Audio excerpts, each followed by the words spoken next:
It's my feel-good breakfast show. Now, I think back since Despicable Me first made waves, and we loved the main character Gru, but I think everyone loved the Minions even more.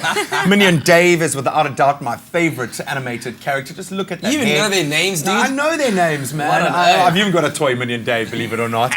So we thought for our Throwback Thursday, hashtag Throwback Thursday today, ahead of the big Minions movie release this weekend, we'd reminisce, take you through some of those awesome little Minions, those sidekicks that we love so much. I think these guys have actually evolved from the original Yeah. Minions known as the Oompa Loompas, which were knee-high beings that love to make practical jokes. They are lyrical geniuses because they can improvise a song from anything. But they first appeared in the 1964 children's book called Charlie and the Chocolate Factory by Roald Dahl, which we all loved. This is actually one of the very first storybooks that I ever owned. And according to the book and the film adaptation, they were preyed upon by these predators in their homeland of Loompa Land. Yeah. And then Willy Wonka rescued them, took them to the factory and made the most delicious chocolate in the whole world, and now they're amazing and we love them. That's your book report done. Boom. A+.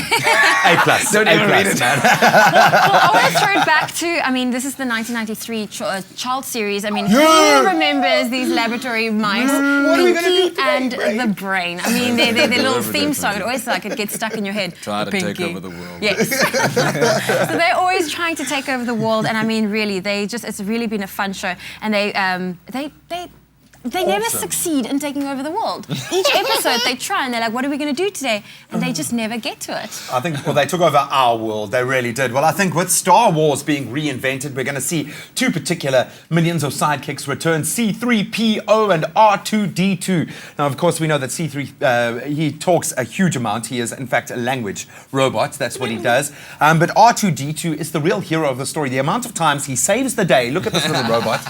He really is a man of the moment, and Luke Skywalker would have been nothing without his droid R2-D2. So we got to put our hands up, or put our robotic arm up.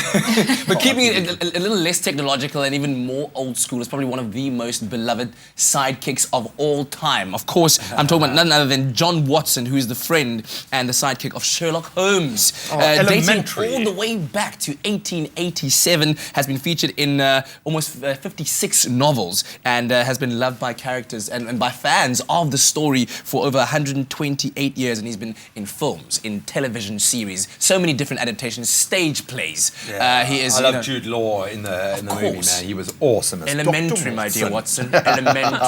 Yes. Well, of course, we want to know which are your favorite sidekicks. Why don't you let us know? And we know it's Thursday, so use the hashtag Throwback Thursday on Twitter as well as on our Facebook page. Is it your Batman and Robin, or is it yes. your? Did you notice how Superman does not have a sidekick because nobody wants to be his friend? Oh.